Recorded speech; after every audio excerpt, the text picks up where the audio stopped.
Suspense আছে। Sir कब तक फैसला हो जाएगा मुख्यमंत्री कौन बनेगा असम का, क्योंकि बहुमत की सरकार है, अब कब जल्द तक? से जल्द जाऊंगा तो इस काम को इनिशिएट करूंगा, लेकिन यहाँ शांति तो रखिए, यहाँ शांति तो लाइए। कौन बनेगा सर? ये फिर मैंने कहा पार्लियामेंट्री बोर्ड से चर्चा करने के बाद, ऑब्जर्वर आने के बाद तय होता है। মুখ্যমন্ত্ৰী কোন হ'ব?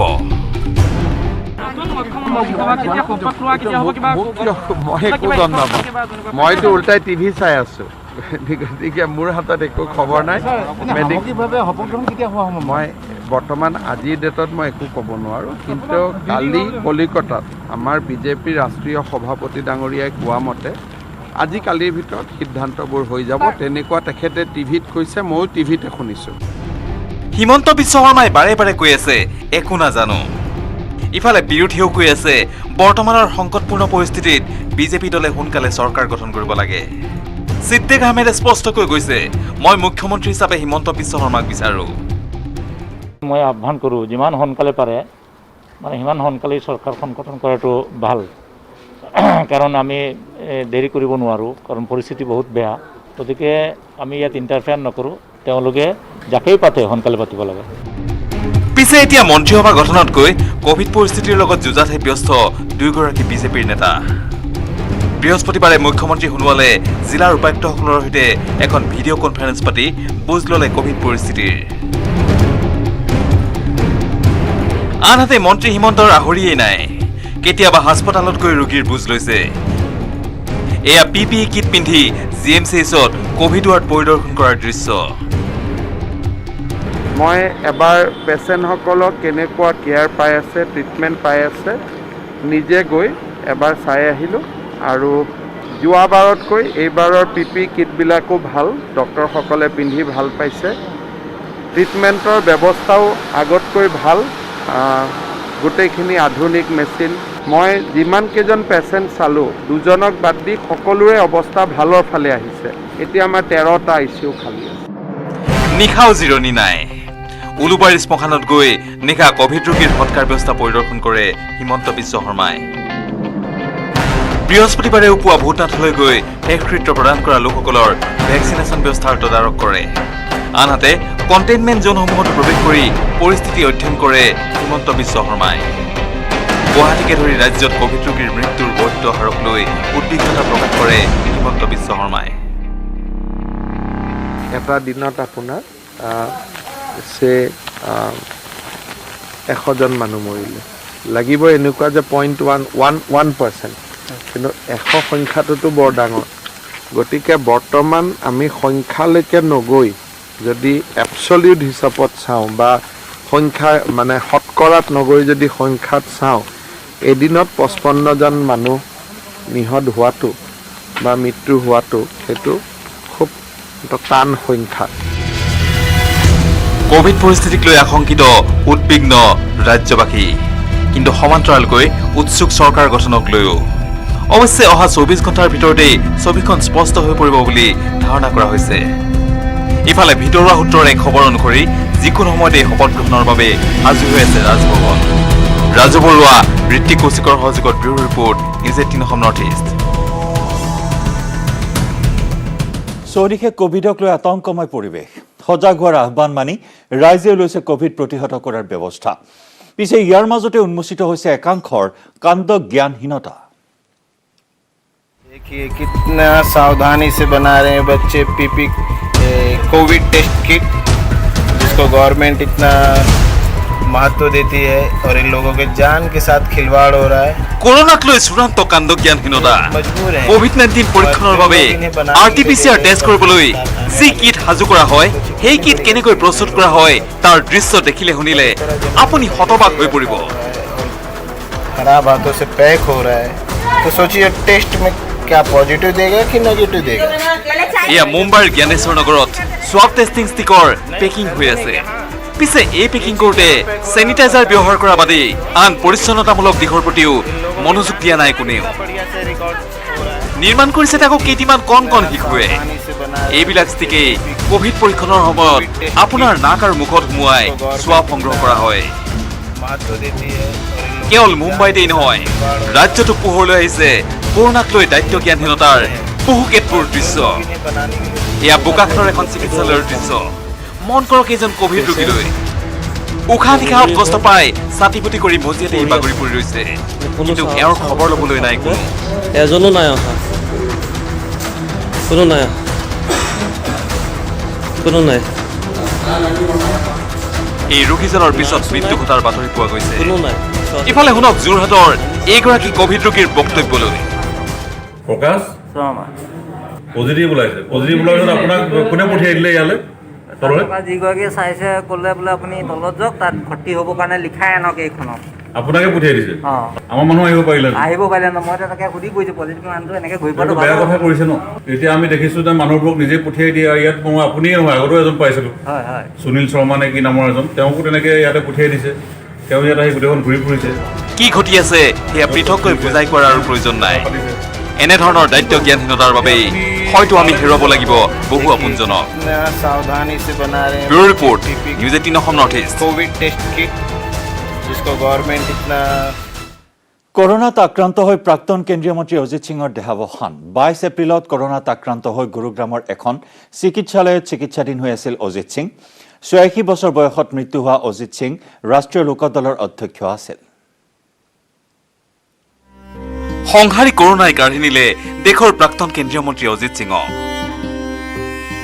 ৰাষ্ট্ৰীয় লোকদলৰ অধ্যক্ষ প্ৰাক্তন কেন্দ্ৰীয় মন্ত্ৰীগৰাকী কোভিড আক্ৰান্ত হৈ গুৰুগ্ৰামৰ এখন ব্যক্তিগত চিকিৎসালয়ত চিকিৎসাধীন হৈ আছিল যোৱা 20 এপ্ৰিলত 82 বছৰীয়া ৰাজনৈতিক নেতাগৰাকীৰ শৰীৰত কৰোণাৰ অৱস্থিতি ধৰা পৰিছিল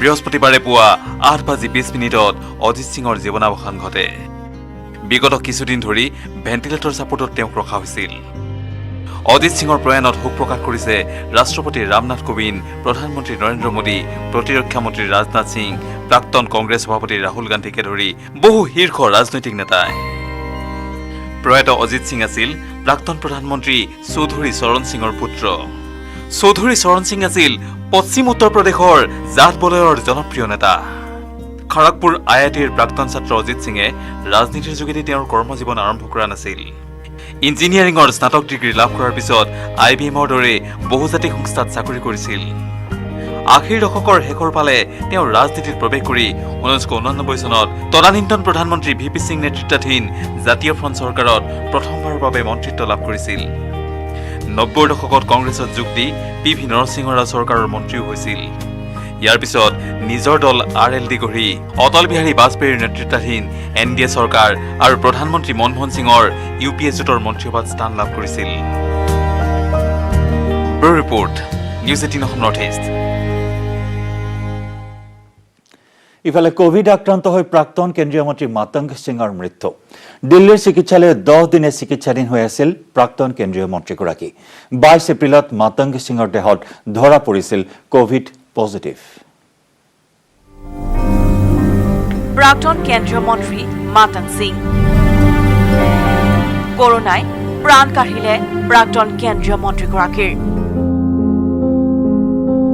10 দিনে দিল্লীৰ এখন চিকিৎসালয়ত চিকিৎসাধীন হৈ আছিল মাতং সিং চিকিৎসাধীন অৱস্থাতে বৃহস্পতিবাৰে পুৱা 10 বজাত শেষ নিশ্বাস ত্যাগ কৰে মাতং সিঙে অসমৰ প্ৰথমটো স্যাটেলাইট চেনেল NDTVৰ স্বত্বাধিকাৰী আছিল প্ৰাক্তন কেন্দ্ৰীয় মন্ত্ৰীগৰাকী 1992 চনত অসমৰ পৰা ৰাজ্যসভাৰ সদস্য হিচাপে নিৰ্বাচিত হৈছিল মাতং সিং PV নৰসিংহ ৰাওৰ মন্ত্ৰীসভাত সংসদীয় পৰিক্ৰমা দপ্তৰৰ মন্ত্ৰী হৈ আছিল কংগ্ৰেছ নেতাগৰাকী 1962 চনৰ 22 আগষ্টত তিনিচুকীয়াত জন্মগ্ৰহণ কৰিছিল মাতং সিঙে কংগ্ৰেছৰ হাই প্ৰফাইল নেতাজনে 58 বছৰ বয়সতে শেষ নিশ্বাস ত্যাগ কৰে কৰোনাৰ ভয়াৱহ সংহাৰৰ মাজতে মাতং সিঙৰ মৃত্যুৱে শোকাহত কৰি তুলিছে ৰাজ্যবাসীক news desk report news 18 Assam north east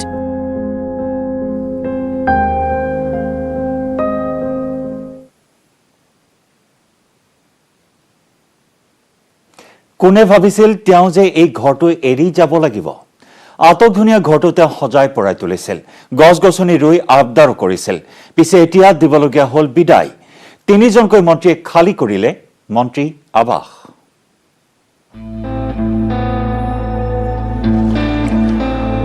দিনবোৰ সদায় একে নাথাকে। একে নাথাকিল BPFৰ 3 মন্ত্ৰীৰো। 3 মন্ত্ৰীয়ে এইবাৰ নিৰ্বাচনত মুখ থেকেচা খালে। Bye bye Dispur. তালি টোপোলা বান্ধি ঘৰ মোৱা কালিৰ প্ৰতাপী মন্ত্ৰীৰ। নিৰ্বাচন পাৰ হ'ল। পুনৰ মিত্ৰজোঁটৰ দখলত দিছপুৰৰ মজনদ। পিছে বহু কেইগৰাকী হেভিৱেট প্ৰাৰ্থীয়ে এইবাৰ মুখ থেকেচা খালে। দুদিন আগলৈকে চাইৰেনযুক্ত গাড়ীত ঘূৰি ফুৰা কেইবাগৰাকী নেতাৰ আগত লাগিল প্ৰাক্তন শব্দটো। বিশেষকৈ মহাজোঁটৰ অন্যতম অংশীদাৰ BPFৰ 3 গৰাকী প্ৰভাৱশালী নেতা তথা মন্ত্ৰীক প্ৰত্যাখ্যান কৰিলে সমষ্টিবাসীয়ে।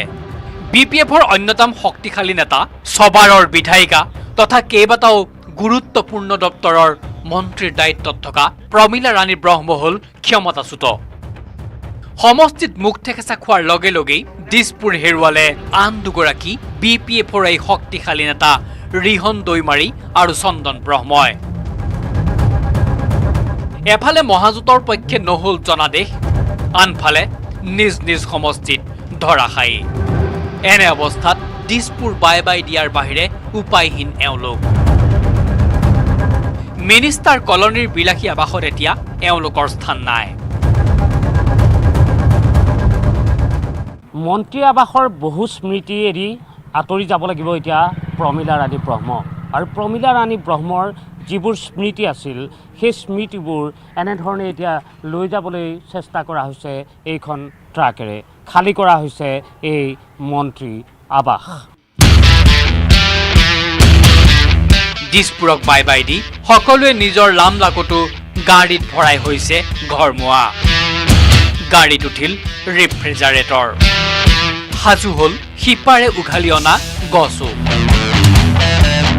বুকুৰে আপোন কৰি ৰখা ঘৰখন এতিয়া তেনেই থান বান। 5 বছৰে আপোন হৈ পৰা ঘৰখন এৰি থৈ এতিয়া বিদায় লৈছে এওঁলোকে। এয়াই দিছপুৰৰ চিৰাচৰিত প্ৰথা। নাই ক্ষমতা, নাই দিছপুৰ। নাই বিলাসী অট্টালিকা, নাই চাইৰেন। কেমেৰাত দীপজ্যোতিৰ সহযোগত Raju Baruah, news 18 Assam north east. গাঁও চহৰ জিলাৰ খবৰ আমি অব্যাহত ৰাখিম। লৈছো এটি বাণিজ্যিক বিৰতি। বিজেপিৰ 8টা মৰ্চাৰ ভিতৰত এটা মৰ্চাই ঠগিলে এইবাৰ দলটোক ঠগিলে সংখ্যালঘু মৰ্চাই। সংখ্যালঘু মৰ্চাৰ ঠগবাজিক লৈ নেতৃত্বৰ গুৰুত্বপূৰ্ণ সিদ্ধান্ত। সংখ্যালঘু মৰ্চাই ঠগিলে বিজেপিক। সংখ্যালঘু মৰ্চাই ভোট দিয়াব নোৱাৰিলে বিজেপিক। উপায়ন্তৰ হৈ বিজেপিয়ে ল'লে কঠোৰ সিদ্ধান্ত। বিজেপিৰ 8টা মৰ্চাৰ ভিতৰত অন্যতম এটা মৰ্চা সংখ্যালঘু মৰ্চা। পিছে এই মৰ্চাটোৱে 2021ৰ বিধানসভা নিৰ্বাচনত বিজেপিক কোনো প্ৰকাৰে নকৰিলে সহায়। মৰ্চাৰ নামত টকা পইচা ঠিকেই ল'লে, পিছে ভোটহে নিদিলে দলীয় প্ৰাৰ্থী। ভংগ কৰিলে বিজেপিয়ে সংখ্যালঘু মৰ্চা। সংখ্যালঘু মৰ্চা কিয় ভংগ কৰিবলগীয়া হ'ল ৰাজ্যিক বিজেপিৰ নেতৃত্বই? প্ৰথমটো কাৰণ বটদ্ৰৱা। সমষ্টিৰ উন্নয়ন কৰিও পৰাজয় বৰণ কৰিলে আঙুলতা ডেকাই, যিটো বিজেপিৰ বাবে অনাকাংক্ষিত। দ্বিতীয়টো কাৰণ সমষ্টি মঙলদৈ। এজন সফল বিধায়ক হৈও পৰাজয় স্বীকাৰ কৰিবলগীয়া হ'ল ক্ৰুৰজ্যোতিত আছে। তৃতীয়টো কাৰণ নাৰায়ণ ডেকা। সমষ্টিত সংখ্যালঘু মুছলমানৰ তুষ্টিকৰণ কৰিও হাৰিল নাৰায়ণ ডেকা। আনকি বাঘবৰাদি সমষ্টিটো বিজেপিয়ে নাপালে ধৰ্মীয় সংখ্যালঘুৰ ভোট।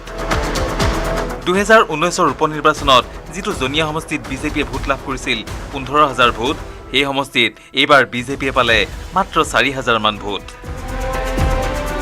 বিজেপিৰ সংখ্যালঘু ভোটত ক'ৰবাত এটা ভোটো হেনো পাবলৈ সক্ষম নহল দলটো, যাৰ বাবে দলটোৱে ল'লে এই কঠিন সিদ্ধান্ত। ৰাজু বৰুৱাৰ report, news 18 Assam north east.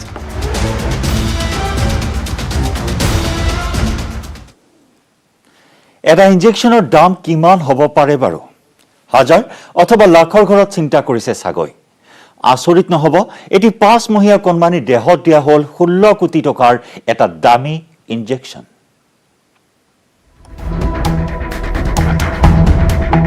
এটা বেজীৰ দাম 16 কোটি টকা। এটি 5 মহীয়া কণমানিক দিয়া হ'ল এই 16 কোটি টকাৰ বেজী। এই কণমানিটিৰ নাম ধৈৰ্যৰাজ সিং ৰাথোৰ। গুজৰাটৰ আহমেদাবাদৰ মহিসাগৰ জিলাত ঘৰ এই কণমানিটিৰ পৰিয়ালৰ। স্পাইনেল মাস্কুলাৰ এষ্ট্ৰফি নামৰ এক বিৰল ৰোগত আক্ৰান্ত হৈ মুম্বাইৰ হিন্দুজা হাস্পতালত চিকিৎসাধীন হৈ আছিল এই কণমানিটি। কণমানিটিক প্ৰয়োজন হৈছিল জলগেনস্পা নামৰ এক ব্যয় সাপেক্ষ ইনজেকশ্যনৰ। এই ইনজেকশ্যনটো ভাৰতত পোৱা নাযায়, আনিব লাগিব আমেৰিকাৰ পৰা। অসহায় হৈ এই সমস্যাৰ কথা ছ'চিয়েল মিডিয়া যোগে শ্বেয়াৰ কৰিছিল কণমানিটিৰ পিতৃয়ে। আৰু তাৰ পিছতেই বিভিন্ন প্ৰান্তৰ পৰা আহিল সঁহাৰি। 2 মাহৰ ভিতৰতেই এই শিশুটিৰ চিকিৎসাৰ বাবে ক্ৰাউড ফাণ্ডিঙৰ যোগেদি জমা হ'ল 16,24,35,655 টকা। 2,64,660 লোকে এই শিশুটিৰ চিকিৎসাৰ বাবে জমা কৰিছিল ধন। इस बीमारी में मसल्स धीरे धीरे कमज़ोर होती जाती है। बच्चे को चलने फिरने में, बैठने में, सिर पकड़ने में, खाने पीने में और सांस लेने में भी तकलीफ हो सकती है। जो सिवियर फॉर्म्स में हैं इस बीमारी के, उसमें 1 से 2 साल के अंदर बच्चे की मौत भी हो सकती है। धैर्य सिंह राठौड़ ने मुझे 3 महीने पहले कांटेक्ट किया था इसी इंजेक्शन के लिए। हमने अप्लाई किया था एक ग्लोबल मैनेज एक्सेस प्रोग्राम में, जिसमें ये दवा फ्री दी जाती है।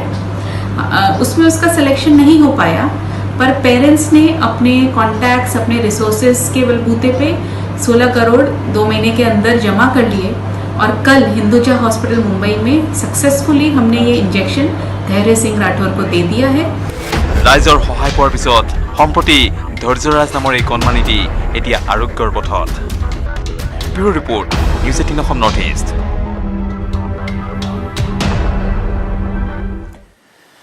দীৰ্ঘদিনে পৰ্যাপ্ত পৰিমাণে বৰষুণ নিদিয়াত শিৱসাগৰৰ বহু অঞ্চলত বৰ্তমান জান-জুৰি, পুখুৰী, পথাৰ সকলোতে মেলিছে চিৰাল ফাঁট। পানীৰ অভাৱত মৎস্য পালনৰ সৈতে জড়িত থকা থলুৱা লোকসকল এতিয়া বিপদত পৰাৰ লগতে খেতিয়কসকলো এতিয়া চিন্তিত হৈ উঠিছে। এফালে কৰোনা মহামাৰীৰ সংহাৰ, আনফালে প্ৰতিকূল প্ৰকৃতি। শিৱসাগৰৰ বৃহত্তৰ এলেকাত এতিয়া খৰাং। দুৰ্যোগ নামিছে মীন পালন আৰু কৃষি খণ্ডলৈ। দীৰ্ঘদিনে পৰ্যাপ্ত পৰিমাণে বৰষুণ নিদিয়াত শিৱসাগৰৰ বহু অঞ্চলৰ জান-জুৰি, পুখুৰী এতিয়া শুকান। পথাৰত চিৰাল ফাঁট। পানীৰ অভাৱত মৎস্য পালনৰ সৈতে জড়িত থকা থলুৱা লোকসকল বিপদত পৰাৰ লগতে চিন্তাত পৰিছে খেতিয়কসকলো। বৃহৎ বৃহৎ ফিচাৰীৰ পানী শুকাই যোৱাত লাখ লাখ টকাৰ ক্ষতিৰ সন্মুখীন হৈছে মাছ ব্যৱসায়েৰে জড়িতসকল। পানীৰ অভাৱতে নতুনকৈ মাছৰ পোনাও মেলিব পৰা নাই। 2 মাহ 3 মাহ হ'ল বৰষুণ নাই, আৰু আমাৰ পুখুৰী ফিচাৰী আছে, পুখুৰীত মাছ মেলিব লাগে, পানী নাই, আৰু মাছৰ পোনা দিছে, এতিয়া পানী পাবলৈ নাই। পোনা আছে, পোনা দিব হৈছে এতিয়া মাছৰ, কিন্তু মেলিব পৰা নাই এতিয়া, বৰষুণ নাই, গতিকে সেইকাৰণে বতৰে কি কৰে আৰু। চ'ত বহাগত মাছে কণী পাৰে, কিন্তু এইবাৰ সকলোতে পানী শুকাই যোৱাত অনাগত দিনত গাঁৱে ভূঞে মাছৰ উৎপাদনত বাৰুকৈ প্ৰভাৱ পৰিব বুলি ব্যক্ত কৰিছে জিলা মীন পালন বিষয়াই। যদিও বৰষুণ দিছে ইয়াত চেকা চুৰুকাকৈ য'ত ত'ত 2-1 বৰষুণ দি আছে, গতিকে এইটোৰ ফলত মানে যিখিনি ছাফিচিয়েণ্ট পানী দৰকাৰ হ'ব এই বিশেষকৈ আমাৰ শালি খেতিটোৰ কাৰণে, সেইটোত হয়তো যদি এনেকৈ থাকিলে অলপ হয়তো ঠাই বিশেষে এফেক্ট কৰিব পাৰে। কোনো ঠাইত আপোনাৰ বৰষুণটো হৈছে, কোনো ঠাইত নাই হোৱা টোটেলি। গতিকে সেই নোহোৱা ঠাইবিলাকত হয়তো যদি এনেকৈয়ে চলি যায় আৰু কিছুদিন, তেতিয়াহ'লে হয়তো শালি খেতিৰ এটা অলপ প্ৰভাৱ পৰিব পাৰে, কাৰণ খৰাং সদৃশ পৰিৱেশ এটা হয়তো সেইবিলাক জেগাত হ'ব পাৰে, হোৱাৰ মানে সম্ভাৱনা আছে। ইফালে ধান খেতিটো কুপ্ৰভাৱ পৰাৰ সম্ভাৱনা প্ৰকট হৈ পৰা বুলি সদৰি কৰিছে জিলা কৃষি বিষয়াই। শিৱসাগৰৰ পৰা Pradip Gogoi, news 18 Assam north east. গাঁও চহৰ জিলাৰ খবৰত লৈছো আন এটি বাণিজ্যিক বিৰতি।